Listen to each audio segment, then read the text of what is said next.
అరుదైన జన్యువ్యాధి SMA type 1తో పోరాడుతున్న కర్నూలుకు చెందిన చిన్నారి పునర్విక ప్రాణరక్షణ కోసం ఆంధ్రప్రదేశ్ ప్రభుత్వం కీలక ముందడుగు వేసింది. ఈ నేపథ్యంలో ఆంధ్రప్రదేశ్ ఐటీ మంత్రి నారా లోకేష్ తీసుకున్న చొరవను రాజ్యసభ సభ్యులు సానా సతీష్ బాబు ప్రశంసించారు. సానా సతీష్ బాబు తన సోషల్ మీడియా వేదిక ఎక్స్లో స్పందిస్తూ పునర్విక చికిత్స కోసం అవసరమైన మిగిలిన 6 కోట్లను సమీకరించేందుకు నారా లోకేష్ తీసుకుంటున్న చర్యలు చిన్నారి జీవితానికి ఒక భారీ ఆశాకిరణం అని పేర్కొన్నారు. పునర్విక అనే చిన్నారి జీవితం కోసం జరుగుతున్న ఈ పోరాటంలో లోకేష్ గారి కట్టుబాటు ఎంతో ప్రేరణాత్మకం. ఈ విషయంలో నేను కూడా పూర్తి స్థాయిలో సహకరించేందుకు అన్ని మార్గాలను అన్వేషిస్తానని ఆయన తెలిపారు. ఎస్ఎంఏ టైప్ 1 అంటే ఏమిటి? SMA spinal muscular atrophy type 1 అనేది ఒక అరుదైన జన్యు సంబంధిత వ్యాధి. ఇది చిన్నారి కండరాలను బలహీనపరుస్తూ క్రమంగా కదలిక, శ్వాస వంటి ముఖ్యమైన శరీర క్రియలకు ప్రభావితం చేస్తుంది. ఈ వ్యాధికి చికిత్స ఖర్చు అత్యంత ఎక్కువగా ఉంటుంది.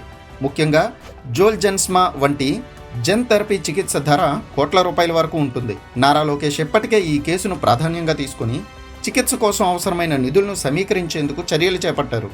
ఈ చర్యలకు ఎంపీ సానా సతీష్ బాబు మద్దతు ప్రకటించడం చిన్నారి కుటుంబానికి మరింత ధైర్యాన్ని ఇచ్చింది. పునర్విక వంటి అరుదైన వ్యాధులతో బాధపడుతున్న పిల్లలకు సమయానికి చికిత్స అందించడం అత్యంత కీలకం.